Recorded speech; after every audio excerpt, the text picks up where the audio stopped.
Yeah, and thanks, Joe. And yeah, my name's Logan Lewis. I've been working with the Institute since 2018. I got really involved in some of these legacy sediment issues and kind of the mapping and the data side of it when I was an undergrad at FNM. So I've been working with WSI since 2018. Took a couple-year gap in there to finish my master's degree out at Oregon State, but started back again a little over a year ago and just started in time to finish up this project. So we're happy to share some of the results and some of the data and figures today. Great. Thanks, Logan. Thank you, Joe. Just a reminder that today's event is hosted for our board members as well as our action team co-leads. So glad you're all here, and it will be recorded so we can share at other points. But with that, I'm going to turn it to Logan and Joe for today's webinar. If anybody in the audience, I'll say, feel free. This is intended to be a lunch and learn, so feel free to eat. Feel free to turn your camera off while our presenters are going, and we'll monitor the chat. If you have questions along the way, Joe and Logan, do you prefer to take those questions as we go, or we can save them to the end and share? As we go. As we go. All right. All right. Are we seeing the right presentation slide there, Allyson? We're seeing the presenter style. The presenter style. All right. There you go. There we go. Perfect. All right. You never know sometimes how that's going to pop up. Okay. So thanks everyone for joining today. This is approximately 2.5 year project.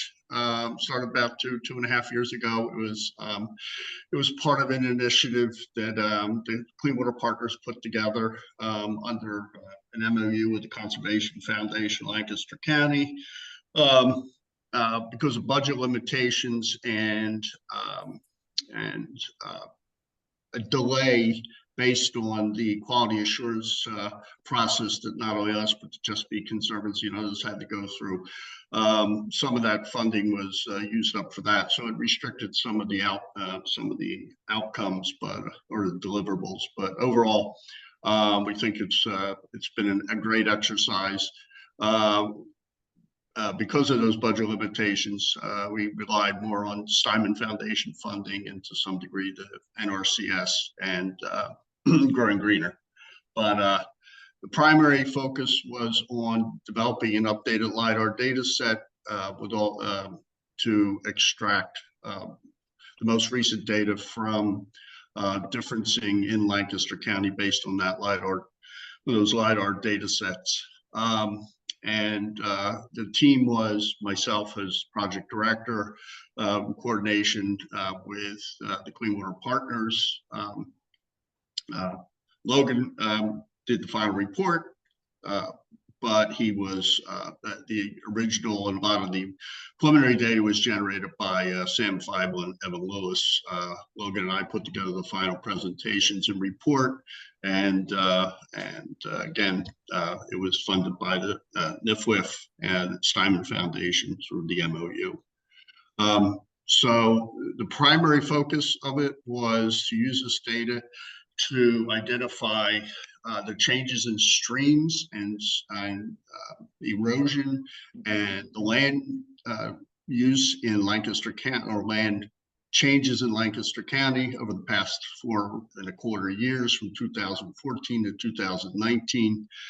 And you want to go to the next slide, Logan? Yep. There we go. Primarily, there was an introduction and our purpose. There'll be the list of deliverables, county overview steps, and the steps we used in the final report itself, which is extensive. It's about 50, I think it's about 50 pages with the appendices. So we just did a quick overview here of that to introduce people to the opportunities in that. We discussed some applications that we've already used and proposed, another just for discussion purposes. And finally, I think it was really important to understand that a lot of this data is only now being distributed to the larger community, and I think that there's going to be a lot of discussion, conversation, and applications for it going forward. And at the end of it, we have forwarded it all to the Lancaster County Conservancy, who will then incorporate it into the Clean Water Partners Collaborative Mapping Tool 3.0. So with that, Logan, you want to take it over? Yeah, sure. Well, I think you hit most of that intro and purpose stuff, so I think I can get to some of these deliverables here, which some of these products and layers we help to produce, and hopefully they're easy for everyone to learn about and use. So I'll just run through these quick, and then we'll get into some of the specifics in all of them. First, the 2019 Lancaster Lidar data set, all of our mapped mill dam locations, the canopy height model data set, which comes from that same Lidar data, but instead of showing the ground elevations, shows the canopy height elevations throughout the county. Our stream bank erosion polygons, which were created from that DEM differencing Joe is mentioning, and are much better than our original results with our differencing from the older two Lancaster Lidar data sets. Our legacy sediment terrace polygons that are mapped throughout the county, and then we also have some hotspot maps and some valley bottom heat maps to help try to identify where most of this erosion is going on. Stream bank erosion is occurring in the county, and how we can, identify those areas at plenty of different scales and with a high value of accuracy and resolution in those data sets. So here we go. We'll run right to the 2019 Lancaster DEM, which is part of the USGS's 3D elevation program. Compared with that of the 2008 and 2014 LIDAR data sets for Lancaster County, this data set has a much higher resolution and reduced uncertainty, both in some of those vertical and horizontal values. So when we are doing our differencing between those two LIDAR data sets, we are much more confident in our ability to measure change over those two periods, compared to that with some of the older LIDAR differencing results, which were in one of the layers were in the initial collaborative watershed mapping tool. So we're happy we can get some new and higher resolution data produced and available.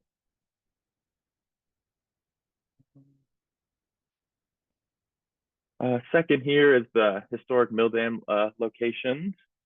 This is one of my favorite figures in this presentation, showing Lancaster County right there to the right, and all the mill dam locations that we've mapped throughout the years. We've done this in a few other counties throughout Pennsylvania too, and this is a nice layer to be able to go around, click. You can go around, click these individual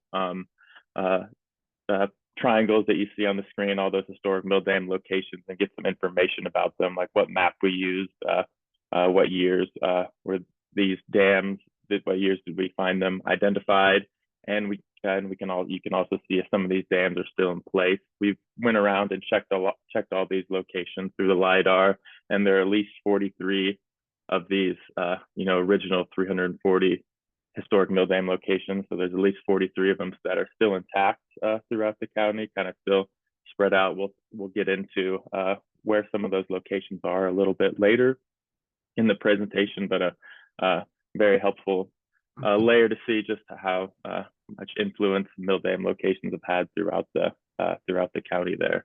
And that the second figure we have the yep. Go ahead, Joe. Sorry. Can I just one questions as we went ahead? Is the graph on the left representative of the 43 that remain? Nope. I was just gonna get to that now. So, okay. Sorry. Yep.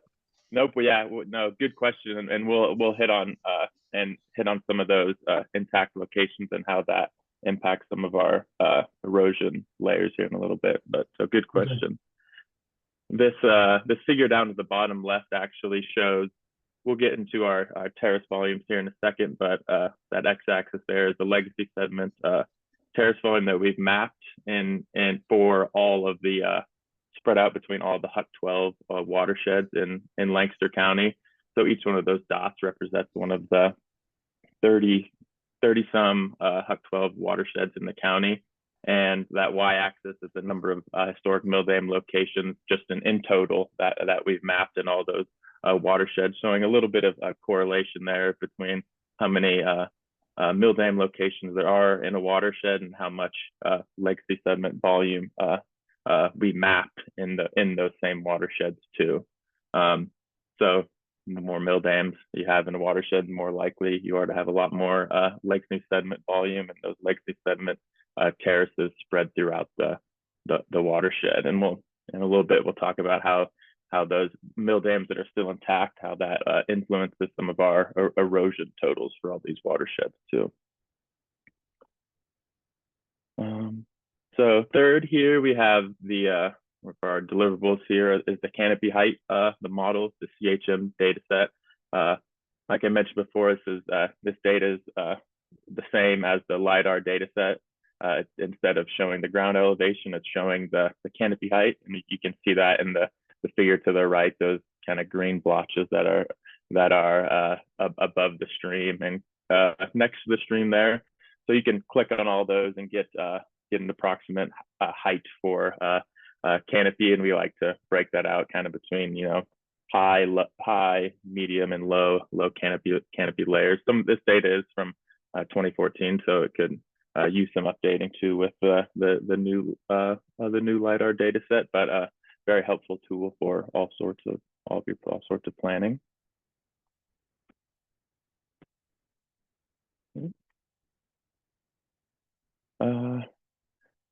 Next, we have our stream bank erosion polygons.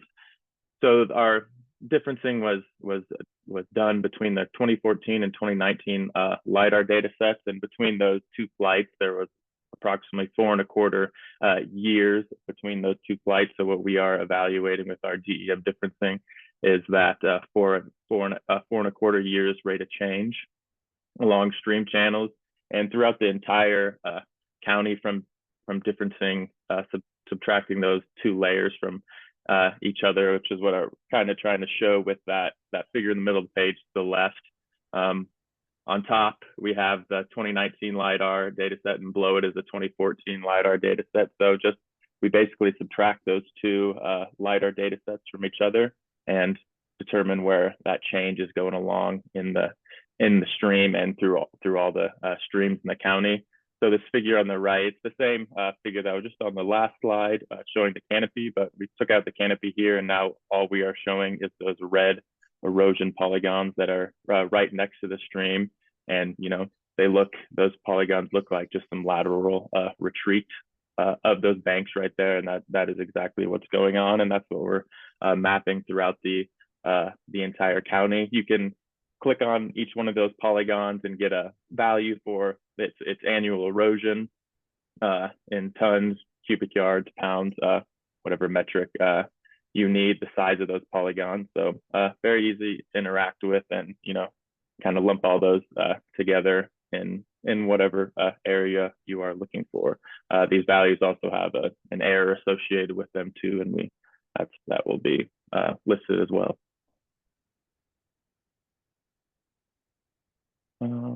Next is our legacy sediment terrace polygons. Legacy sediment terraces are almost flat in the landscape, so we can, with a combination of some manually finding some of these areas, we also have an automated program that we use to map and find these flat surfaces throughout the landscape. So just like our erosion polygons take up the entire county, we also have these legacy sediment terraces mapped throughout the county, and you can also click on those, get the size of them, their volume, their tonnage, and you can also see on average how thick this sediment is next to the stream, and how how thick it is once you get a little farther away from the stream too. So also a good layer to see, just determine how much sediment you're working with in some of these areas, and where some of the higher densities of sediment might be if you're looking to go find an area with a lot of legacy sediment. Or you can also determine what how thick it is, and if that is more of interest to you as well. Pretty soon we'll see how all these layers come together. So kind of going from the specifics, going down to all those individual polygons themselves, we'll kind of zoom out a little bit here, and we use this kind of hotspot map to help look at our data on the larger scale. So what we're looking here on the right is just a hotspot map of all the HUC-12 watersheds in the county, and in each one of those watersheds, you can click and see, you know, what the total tonnage of sediment erosion that is occurring, and the tonnage per stream length. We can use any sort of boundary feature to attach our data to it. So on the right, we're seeing the HUC-12s. We could use HUC-10 watersheds, catchments, parcels, municipals, urban areas, and so on and so on. So the data we have is very dynamic, and we can use it to look at a lot of different areas. And instead of using this map to the right is using our stream bank erosion data, we could also use it with our legacy sediment terrace polygons to see, instead of seeing where the most erosion is going on, we could also determine where most of the legacy sediment is centered throughout the county too. So we could make a few different maps of these areas depending on what your interest might be.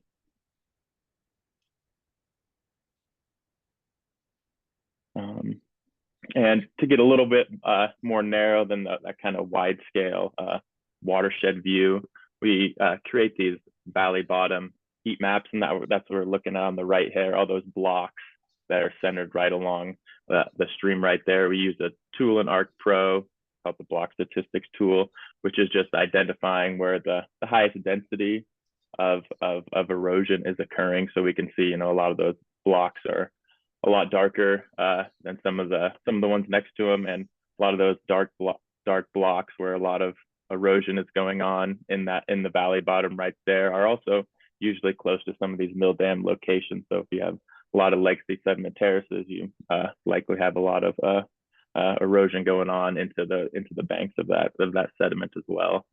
And we can create a lot depending on the size and what type of area you're looking for. We make different sizes of these blocks that you're seeing there.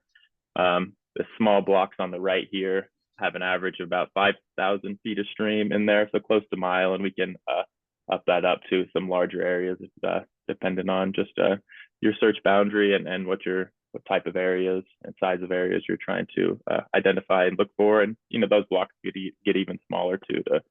But we have those legacy sediment terraces and erosion polygons too at the smaller scale, so we could do that with both of those areas too. So that is it for kind of all of our deliverables, the polygons, the different types of hotspot maps and heat maps, and the canopy and Lidar as well. So here's just kind of a quick overview of some of that data and what we've pulled out as you know, pretty important from that just, you know, very wide scale mapping. Like I mentioned before, there are 340 historic mill dam locations mapped in the county.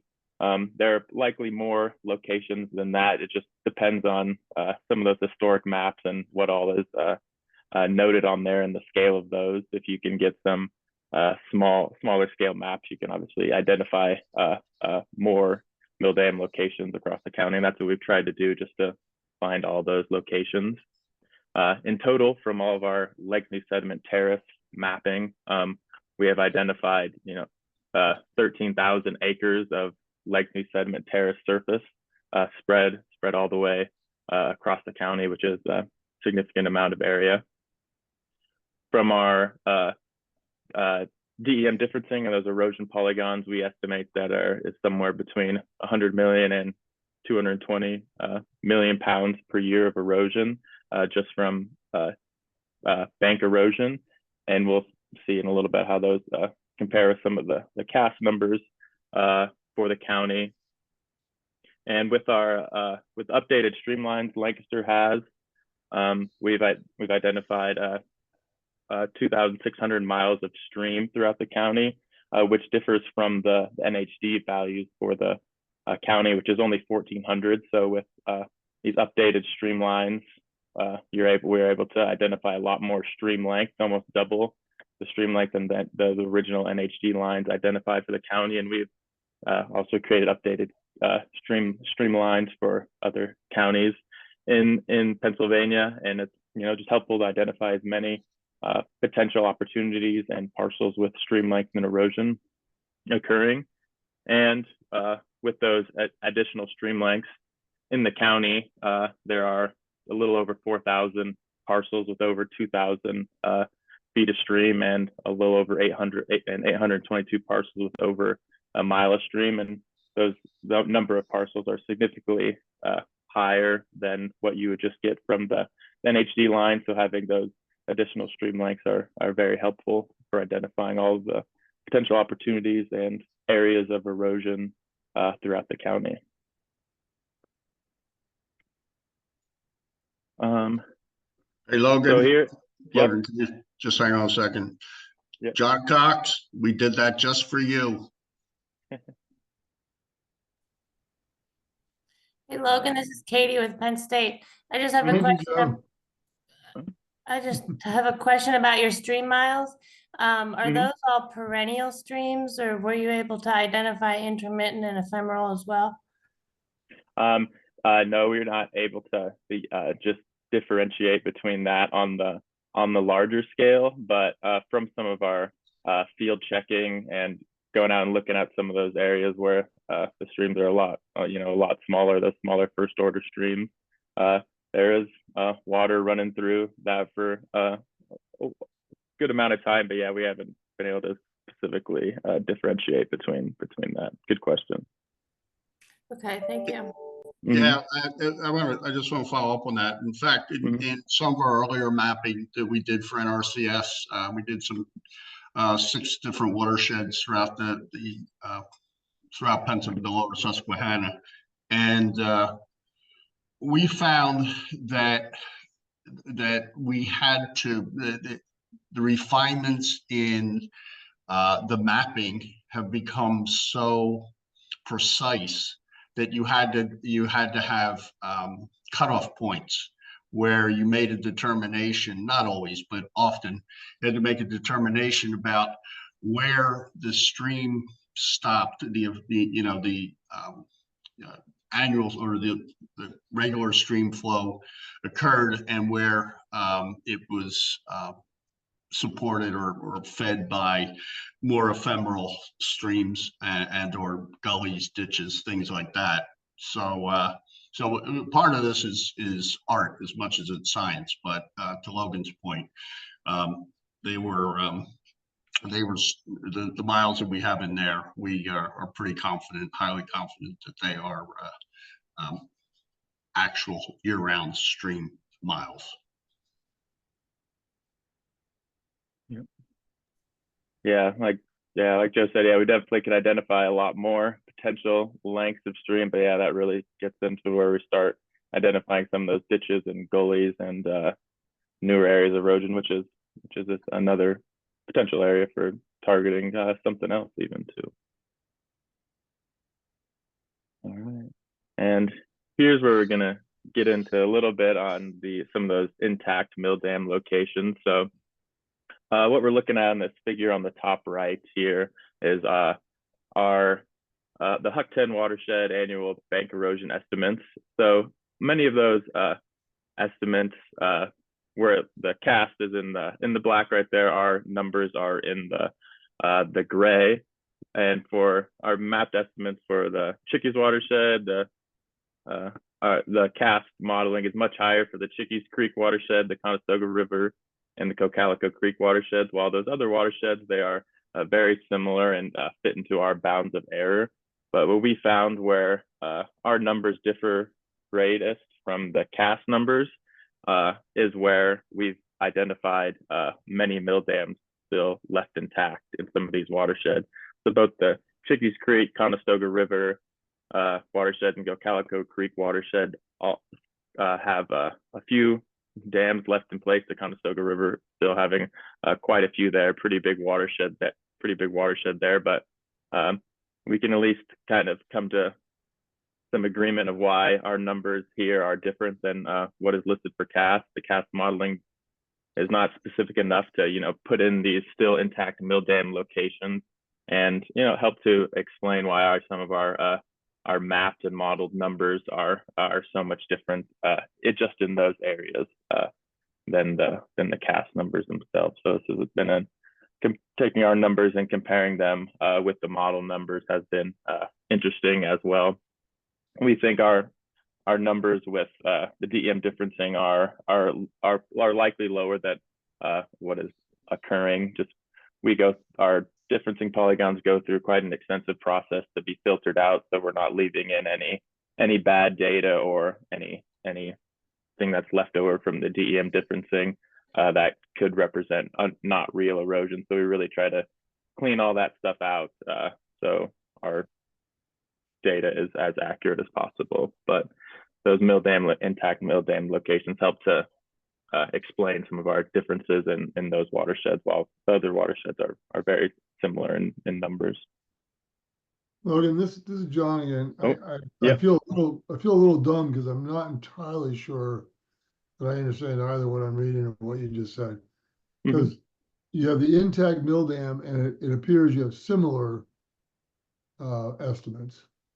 And the difference with the ones at Chickies and Pequay and Octorara is accounted by what? Yep. So like the Pequay Creek right here on the bottom and the Octorara Creek, our numbers are quite similar there. Ours being in that the gray bars, and the CAS numbers being the black bars. Those agree pretty closely. And if you look at the bottom, there aren't any intact mill dams in those watersheds anymore. What we've mapped, and like for say the Chickies Creek watershed, the one on the left and the end of the Conestoga River, where our numbers don't really match up with the CAS system. Those are areas where we have found that there are still quite a few mill dams still left in place for those watersheds. So, one mill dam will impound and make a pretty big impoundment 2-3 miles long, where bank erosion can't really occur. And that's with our DEM differencing, we don't identify bank erosion occurring, in those impoundments. So when you have, significant miles of stream blocked up by mill dam impoundments, that's really going to negate some of that bank erosion that can occur. So if those mill dams were taken out, there'd likely be some ensuing bank erosion. But since they're still in place, our numbers are a lot smaller, and since the CAS model doesn't use those locations or into their modeling, that's why we think there's some of the differences are greater there. Does that make sense? I think so. Let me just try rephrase it and tell me if I'm wrong.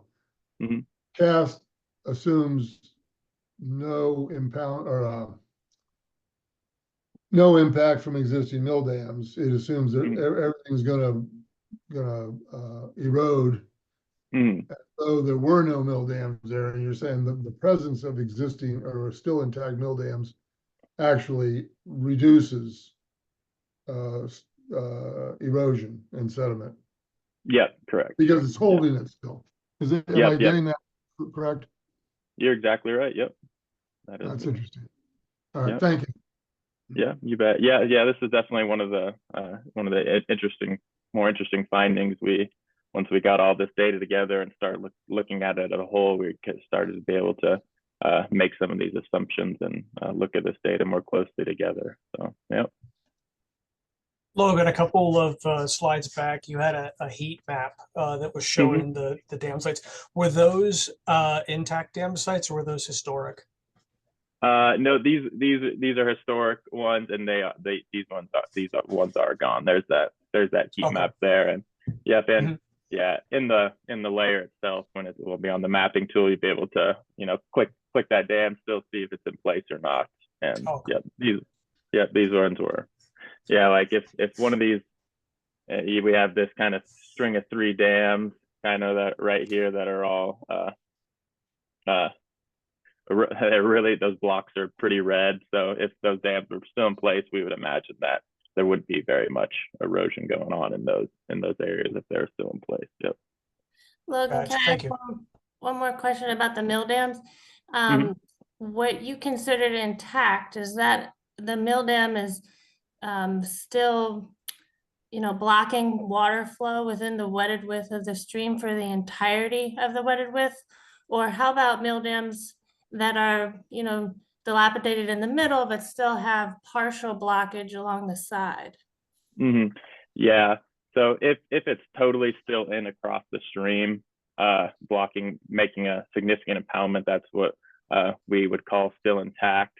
Like but if it's out, if it's been removed, if there's still some rubble still left in the stream there, if it wasn't cleaned out entirely, we would probably still call that breached, even though there might be a little bit of an impoundment. But yeah, unless it's really all the way across the stream and really impounding water for that mile or 2 that some of these dams do, that's what we would call still an intact dam. Okay, thank you. Yep. So I think I was right here. Yep, those are intact mill dam location and the cast numbers. And in our analysis and the report, kind of the steps to select and help develop a stream bank erosion BMP strategy. This is kind of how we put all those data layers together and start trying to go from that wide view down to a sharp focused view. So on the left there being some of those wider hotspot maps that we use whatever boundary layer we're looking at, either these Puck 12 watersheds that we see, the Puck 10s, parcels, municipal. You can really try to take it to a wide view and then start narrowing our focus with some of those these block heat maps that we like to call them, so we can start identifying some specific lengths of stream where we are certain that there is more erosion going on, or if you're looking for a lot of legacy sediment volumes and terraces, we can orient it by that. And then we get down to the sharp focus where you're just looking at a few hundred feet of stream. These are all on the right, all those layers together, the canopy, the canopy in green, the legacy sediment terraces in black, and those red erosion polygons, creating that lateral bank erosion there. So those are kind of along with the mill dam locations too, we kind of try to put all these together and use them all together to try to get as much information as we can on a site. Kind of that wide to narrowing sharp focus approach that we like to use with this data.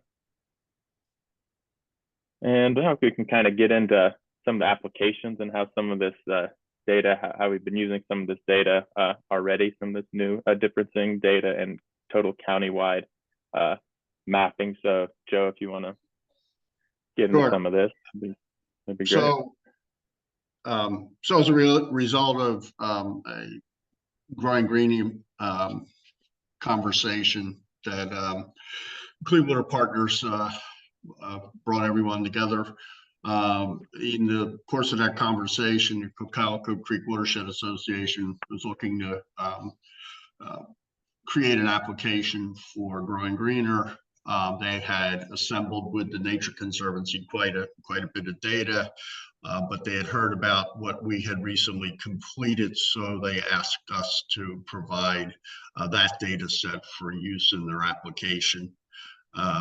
Which we did, and basically what this shows are the parcels, parcel data in that watershed and the relative erosion rate. And Logan, please correct me if I'm wrong, but the relative erosion that's occurring on those parcels within that watershed. Yep, exactly.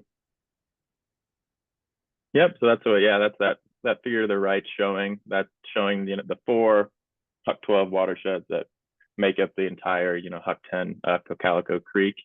And like I expressed before, we can use any sort of boundary feature that we're looking for. In this case, we're looking at the parcels and trying to identify, what parcels have stream lengths that are eroding at a more rapid rate, and that's what we're looking at there. Some of those hotter to not so hot parcels, and this is just relative for the Cocalico Creek itself. And also with that analysis, we did a quick little parcel report on one of those higher eroding parcels in that reach.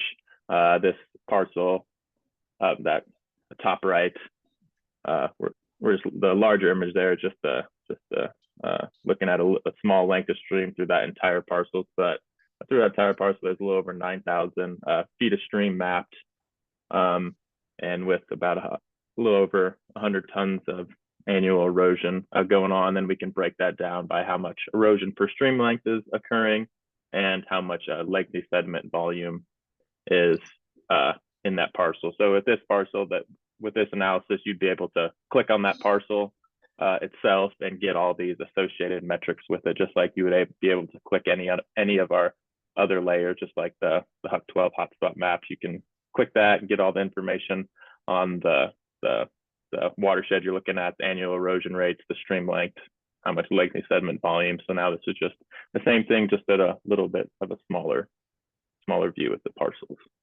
Yeah, two points on that. The first is that this is just a small part of the typical report we do. It's one excerpt from it that we put together for their use in their application. The second thing is that when it says 25 pounds per foot per year, you have to remember that that's over 9,000 feet of stream. Within each of these polygons, the red, you can see that there's smaller areas, there's 400 pounds per foot per year. So when you look at the annual stream bank erosion rate over the 9,000 feet, it's about where you would expect it to be. But there are significant portions of this particular stretch of stream property that have high rates of erosion. And another point specific to their application is that they were trying to identify wetland creation opportunities.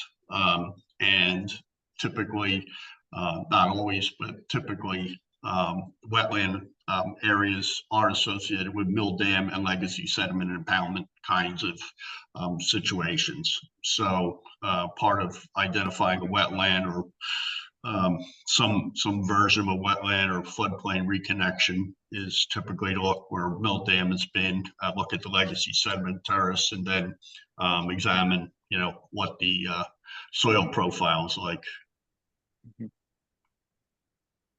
Excuse me, can you tell me what the green line is on the right quarter of that slide or that image? Oh, go running through the map right here, maybe? Yep, exactly. Yeah, that's going to be a road, I imagine, running through there. And it looks like, yeah, we've had a little erosion into that road. That might be what you're seeing right there. Okay. Clearly it's not natural, and there's a difference between the upstream and the downstream. So I was wondering what that feature was. Thanks. Yep. No, yeah, that would be my first guess there, that would be a road running through there, but yeah, definitely not natural. But it's not an old dam. No.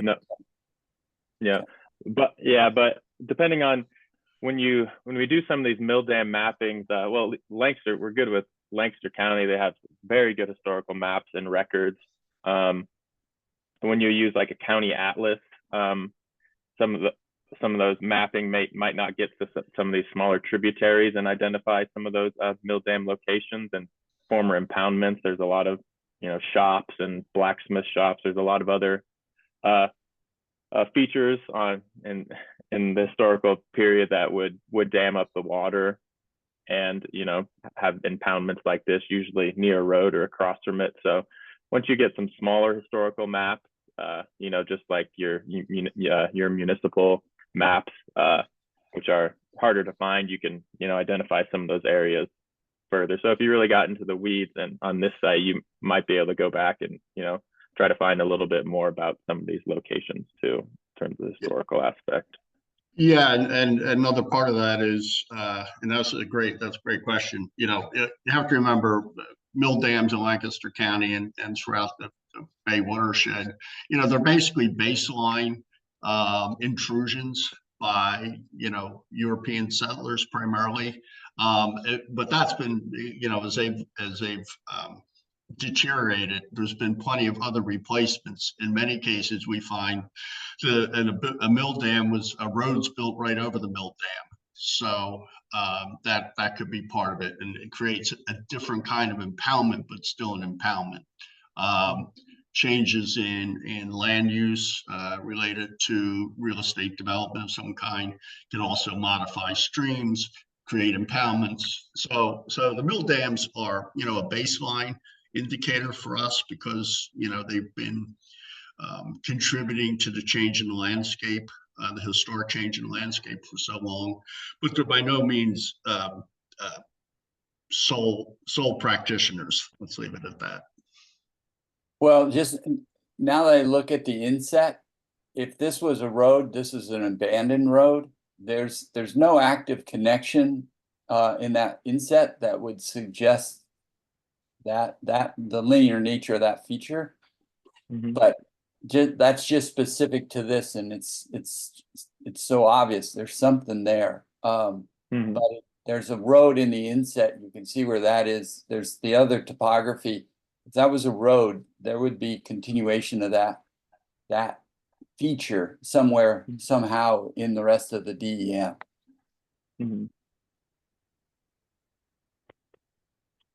Yep, I see exactly what you're looking at. Yeah, we'll go back and look at it. Yeah, absolutely. Yeah, actually, you'll be able. You could do it yourself.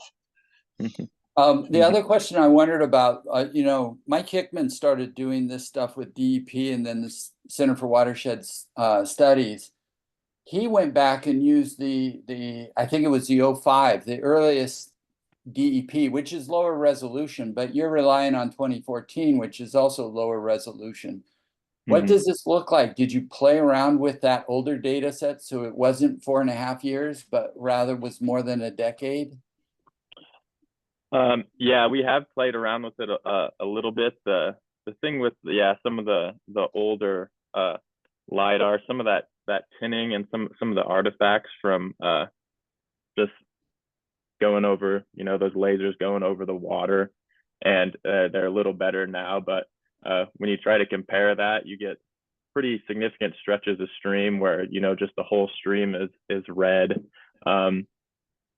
because some of that tinning and some of those leftover effects. So we have we have played around with that, but we like a little bit of higher resolution. The accuracy there is a little better for us, and being a little more certain on where those boundaries, where real erosion is going on, and some of those artifacts. And what we like to do to just kind of pass that is use the drones and go out and make we can only do it on a smaller scale, but go out with a drone and fly a stream and make our own basically LIDAR DEMs from that, just so we can be a lot more certain with some of that uncertainty, like even trying to compare like a drone DEM, which we can get the resolution down to a couple centimeters versus the meter we're working with, or even half meter with some of the newest LIDAR. So with some of this newest stuff, we've really been able to eliminate some of those over water uncertainties that we get. And with the lower uncertainty, we can identify some of these smaller channels where we're mapping these smaller streams. Because with some of that older LIDAR, that's 1.5 meters, 2 meters in resolution, like you can barely make out some of those smaller streams, because the resolution of the LIDAR is as wide as some of those streams and those streams themselves. So really the uncertainty of where the real erosion is occurring, it's better now with the newer LIDAR, even though it's still has room to get better. Well, I guess the reason why we go back, I mean, obviously when that was all that was available, people were willing to play the game. In other words, the first analyses were 2004, 2005, whenever that first flyover went, and then the 2014, the Sandy data. That was what was available, so that's what they used, and they identified images similar to that. But if you're going to compare loads with the CAST model, which has a longer time frame than a few years in terms of estimating load,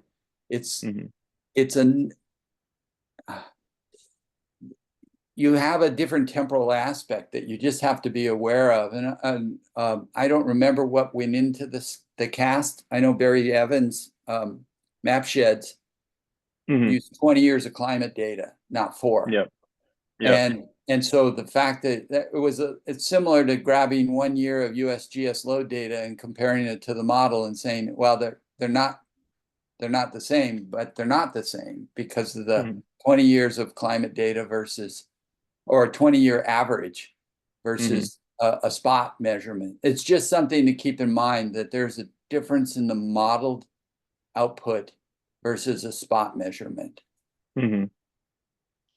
Yeah, well, I wouldn't entirely call it a spot measurement. It's a change in land over time. You know, you can do it from 2008, 2005, 2008, 2014. And you know, the purpose of this is not to try and challenge CAST. It's to provide a guide for how to identify restoration opportunities in the watersheds. That's it. And, you know, we did the original mapping for Mike Hickman for the Center for Watershed Protection. So, yeah, we understand that it's a guide. It's another tool. It's not meant to supplant or replace or criticize CAST. No, but you compared values, and that's fine. But you just have to recognize when you have these embedded differences, and they are spot measurements. You measured change in a bank. You didn't measure load, but you expressed it as load, which made an expression of total export, which is probably wrong, because bank erosion isn't all exported. Streams don't just cut. They also build. Otherwise, after 150 years, this thing would be 10 times as wide as it is now. Especially in the areas where the dams were removed or failed. So there's both going on, but it's an interesting exercise bringing them together. But you just have to recognize that there's some differences, and so I would almost express it as the CAST export, what percentage might be attributed to bank erosion or something like that, given that there are other sources of load, and also that we know that bank erosion doesn't end up with 100% export. And those CAST numbers were just for what they had expressed as stream bank erosion too, or so we're trying to just compare a little more. Oh, okay. You didn't say that. I didn't realize that. That's even more interesting then. Yeah, that is just their bank erosion totals there. I'm gonna just do a time check. We have about 7 minutes left in our time today, and these are the exact kind of questions that we want this report to ask, to make ourselves have ourselves ask ourselves. Is that the right way to do it? But I want to encourage others to use the chat or ask a question here in the few minutes that we have remaining. And these are things that we can definitely continue to explore. So what other prompts do people have from today? I think Logan, you have a couple slides left as well, right? Yeah, let's go to Farmland Trust. Yeah, we'll just touch on this. We can just touch on this real quick. But great question and conversation there, that's for sure. So as we were pulling this report together, Allyson and I, as usual, have our wonderful back and forth. She said, well, Joe, what are we going to use this for? And I said, maybe we should do a real life examination and talk to the farmland trust. We know they have a specific set of of properties that we could easily access. So we worked it through with the trust. They were very cooperative and generous in providing us with the data on their preserved farms. And what we did is we basically applied this analysis to those farms. One of the things that we thought was interesting was in looking at the annual load on these and how this coincides with disparities between the NHD data set and the enhanced streamline data set.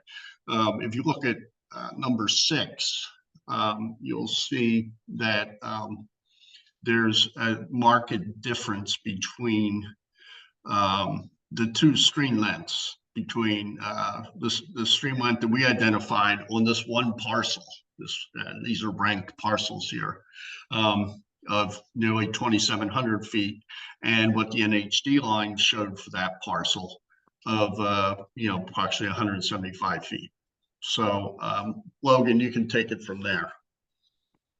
Yep. So this is that parcel we're looking at where you find that big disparity in stream length. And one of the things I noted when we were talking about some of the streamlines is how we can identify a lot more parcels with stream length that we're confident in. So that's where we're looking at this parcel right here.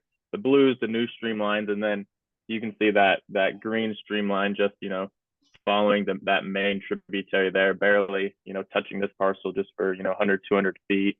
So without some of these new streamlines, we wouldn't be able to identify even this parcel as having all erosion, because we need those streamlines to attach to our erosion data so we can see where that's going on. But that's what we're kind of looking at here. There's that green streamline that barely touches the parcel, and we would have been told this parcel where there's significant erosion going on here. That wouldn't be able to identify that spot. So that's kind of what we're able to do with more streamlines and more data for the county too.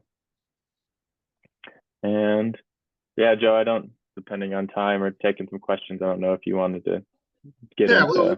We'll put it out there. We don't have to have a long conversation on it. Because we've gone through the question stuff. So we're just throwing out a planning example. One of the partners' goals, I believe, is 350 acres of wetlands by 2040. Let's just assume there's 70 in play now, planned or to be created or have been created. So if we look at the 2040 goal, it means we need to create about 18 acres a year. There's an aggregate, and be clear on the aggregate, 13,000 acres of terraces, assuming that most of those terraces are in theory buried wetlands or buried impairing the hydrology in some way. There's some large version of acres to pick from. So for 280 acres, it's like 2% of the 13,000 acres that you would need to find. So there's several approaches to ways to use the existing data. We could modify, expand, or redefine the catchment delisting outcomes, especially if we go from the low-hanging fruit that we're now doing to get rapid delisting to do, larger restoration of impaired watersheds. And ways to do that would include prioritize high erosion watersheds or prioritize high erosion mile-plus landowners, or both, or all three. But anyway, it's just an example of ways we can consider the data that's there and incorporate that into a lot of the other data that the Conservancy is going to be providing and the third parties already, we already use as part of our assessments.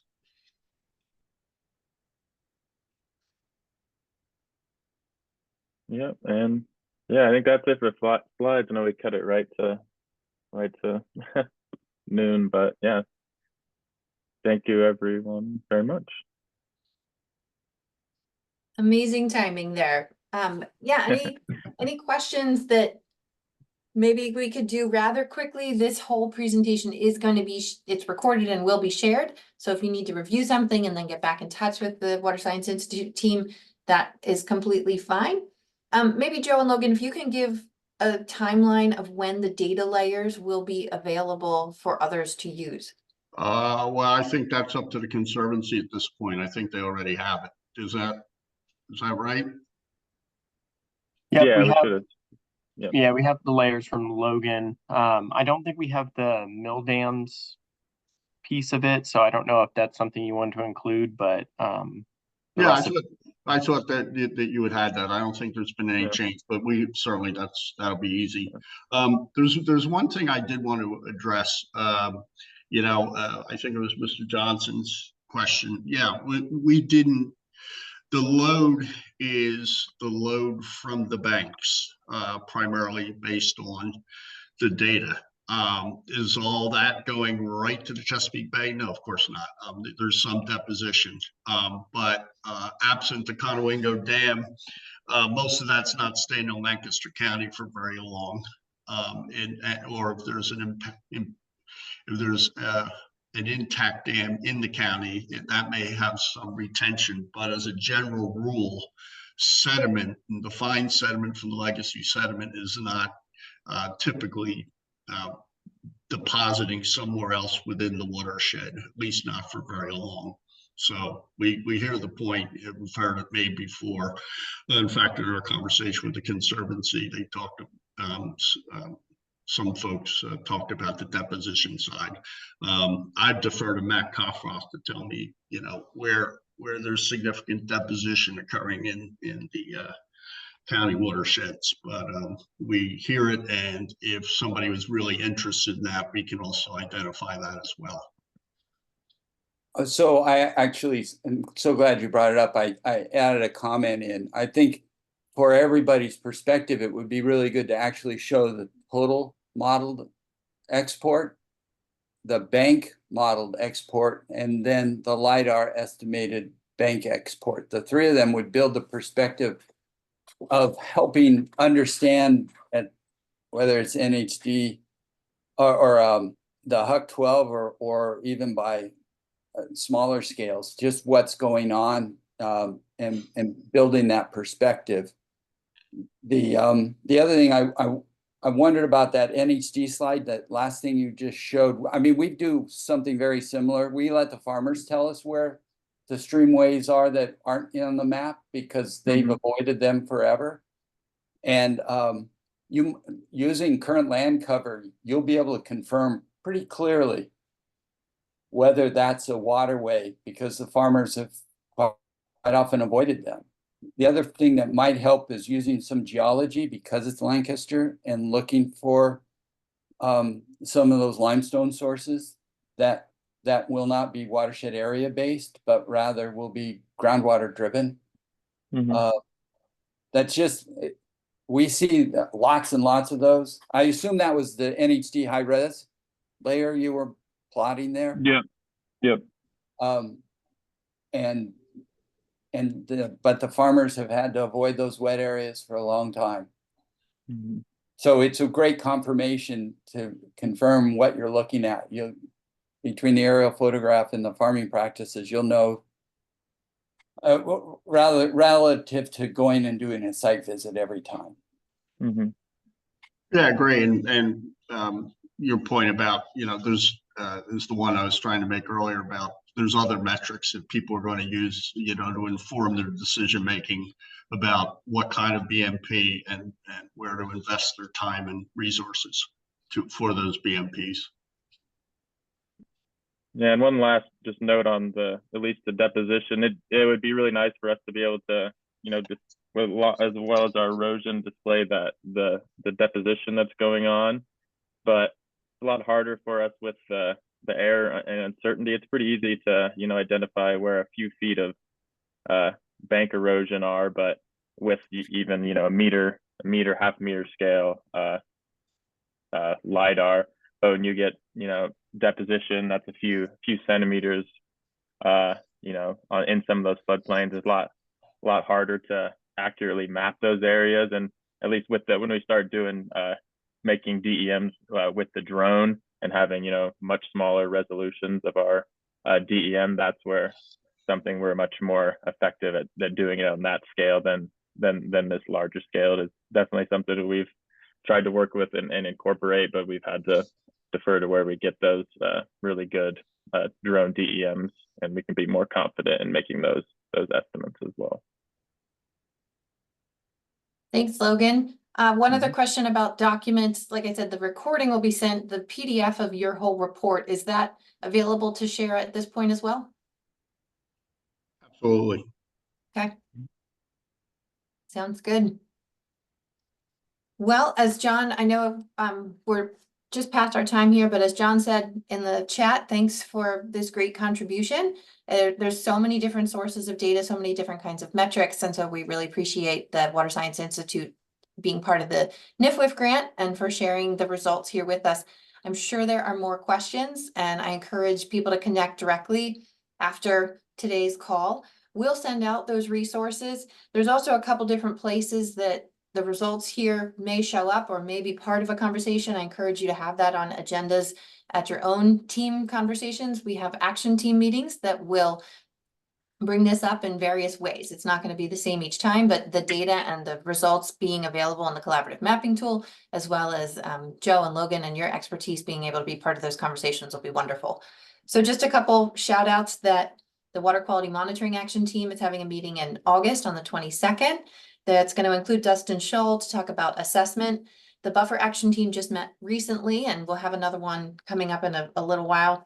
Communications Action Team is on a break for the summer, but we'll start again in September, I think. And the Stormwater Action Team is busy planning the MS Forum, which will be October 21st, as well as a BMP Lunch and Learn. So if you enjoyed today, fantastic. It was a great way to see things via the screen. The BMP Lunch and Learn is going to be out in the field at Longs Park to see the wetland project there on September 11th. So just a couple samples of other ways to stay engaged. Thank you to our board members and our action team co-leads for really continuing to move that ball, continuing to grow momentum and share this kind of data. So thank you everybody for your participation today. Thank you Logan and Joe for being our presenters, our superstars of the moment. And I know that there's more coming. So thank you guys very much. Thanks for the time and everyone's interest and great questions. It's a dialogue. Very good. Well, stay cool today, everybody. Enjoy your afternoon. Thanks. Take care. Thanks, everyone. Thank you. Yeah, bye-bye.